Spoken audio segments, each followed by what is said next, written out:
Tapi kalau guru mendidik sejak awal, apalagi guru PAUD, ngajari termasuk nyawii, ngebokin itu lebih berat daripada dosen. 10 kalau guru besar. Melakukan tugas fungsi yang lebih berat daripada guru yang hanya mengajar di kelas. Karena harus melakukan penelitian, melakukan pengabdian masyarakat, dan memberikan pendidikan pengajaran. Kan sebetulnya kenapa yang lebih berat malah boleh sampai di usia yang lebih tinggi? Sedangkan ini yang hanya pendidikan kok nggak boleh? Ya, itu kan paradoks sebetulnya penjelasan itu. Ya, ini mohon untuk bisa diberikan reasoning yang mendalam.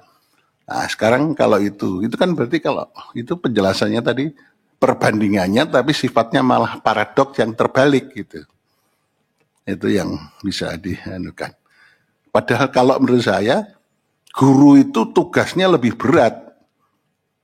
Pengalaman saya 40 tahun lebih menjadi dosen, itu kalau dosen ngajar, mau mahasiswanya mudeng atau tidak, ya terserah, dia belajar sendiri, ya lebih banyak mandiri. Tapi kalau guru mendidik sejak awal, apalagi guru PAUD, ngajari termasuk nyawii, ngebokin itu lebih berat daripada dosen itu.